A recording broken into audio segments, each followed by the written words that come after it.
जन्म दाखल्यांसाठी पालकांची धावपळ. वन लॉगिंग नियमामुळे हजारो नागरिकांचे काम अडकले. मुलाच्या शाळेच्या प्रवेशासाठी जन्म दाखला हवा. शासकीय योजनेचा लाभ घेण्यासाठी कागदपत्रे पूर्ण करायची आहेत, तर कुणाला कुटुंबातील सदस्याच्या मृत्यूची नोंद करून पुढील कायदेशीर प्रक्रिया पूर्ण करायची आहे.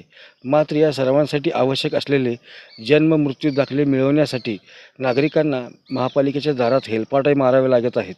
केंद्र सरकारच्या CRS पोर्टलवरील नव्या वन लॉगिन वन युजर नियमामुळे सांगली, मिरज आणि कुपवाड महानगरपालिकेच्या जन्ममृत्यू विभागातील कामकाज अक्षरशः संथ गतीने सुरू असून हजारो नागरिकांची कामे रखडली आहेत.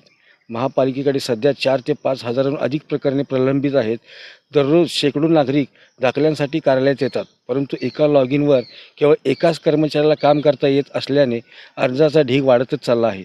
शाळा महाविद्यालयातील प्रवेश प्रक्रिया सुरू असताना अनेक पालक चिंतेत आहेत. वेळेत दाखला न मिळाल्यास मुलांच्या भवितव्यावर परिणाम होईल अशी भीती सत्यानं सतावत आहे. दुसरीकडे कुटुंबातील व्यक्तीच्या निधनानंतर मृत्यू दाखल्यासाठी येणाऱ्या नागरिकांनाही तासनतास प्रतीक्षा करावी लागत आहे. दुःखाच्या प्रसंगातही कार्यालयीन प्रक्रियेच्या अडचणींचा सामना करावा लागत असल्याने नागरिकांमध्ये संताप आणि हतबलता वाढत आहे. नव्या पोर्टलमध्ये 2024 पूर्वीच्या जुन्या नोंदी सहज उपलब्ध होत नसल्याने अनेकांची कामे आणखी रखडली आहेत. दाखल्यांसाठी वारंवार फेऱ्या मारणाऱ्या नागरिकांचा वेळ, पैसा आणि मानसिक त्रास वाढत असून महापालिकेतील कर्मचाऱ्यांनाही नागरिकांच्या रोषाला सामोरे जावे लागत आहे.